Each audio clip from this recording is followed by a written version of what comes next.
법안 처리 등에 대해 논의합니다. 현장 연결합니다. 모두가 동일하게 15%의 관세를 적용받게 되어서 우리 제품의 가격 경쟁력은 오히려 후퇴하는 결과를 낳았습니다. 이에 따라 시장도 냉랭한 반응을 보이고 있습니다.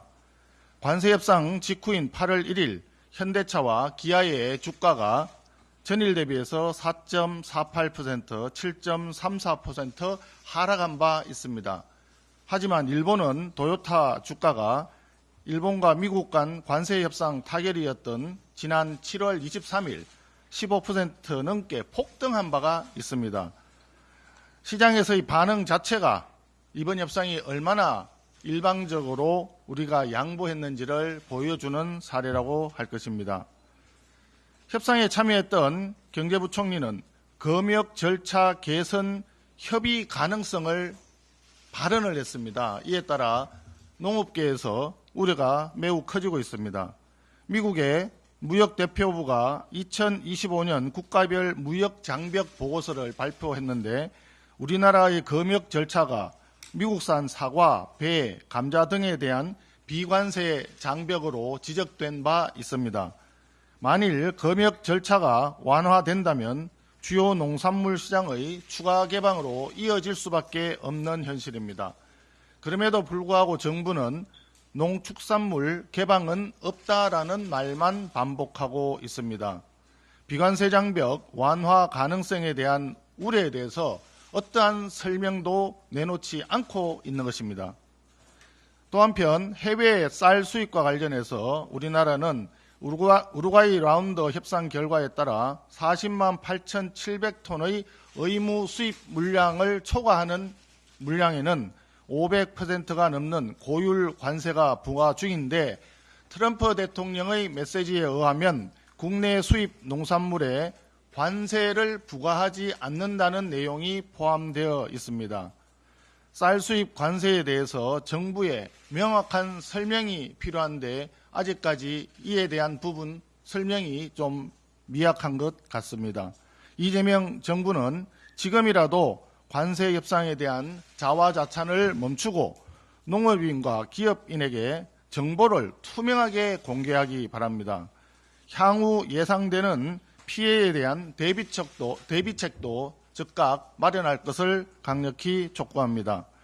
국민의힘에서는 정부의 무책임한 태도가 국민의 피해로 이어지지 않도록 관세 협정의 내용을 철저히 점검하고 실효성 있는 보완 대책을 통해서 국민의 피해를 최소화하는 데 최선을 다하겠습니다.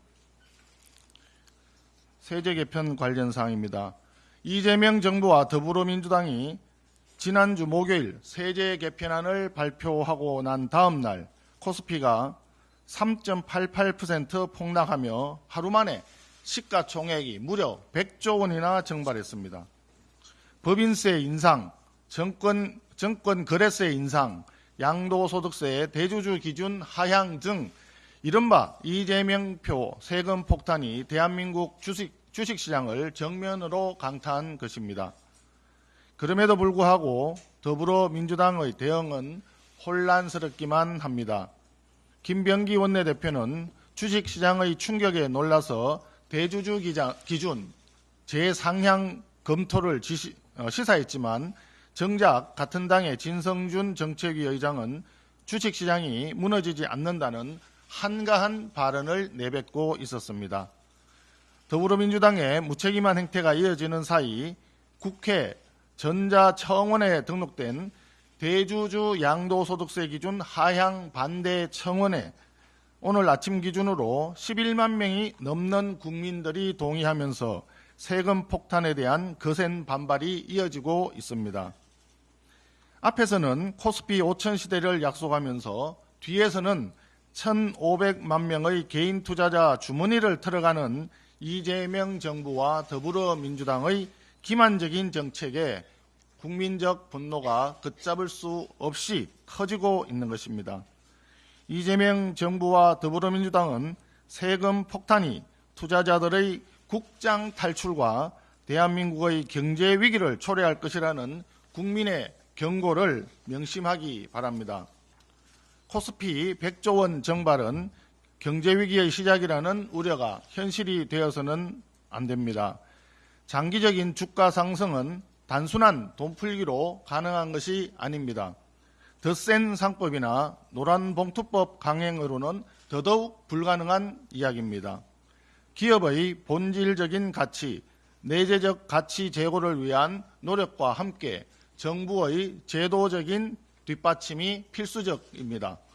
기업의 투자 의욕, 경제하려는 마인드에 찬물을 끼얹는 규제를 혁파하는 일에서부터 시작되어야 합니다. 최소한 기업을 옥죄는 입법 강행은 있어서는 안 됩니다. 국민의힘은 이재명 정부와 더불어민주당의 세금 폭탄으로부터 대한민국 주식시장과 경제를 지켜내기 위해 모든 노력을 다하겠습니다. 이상입니다.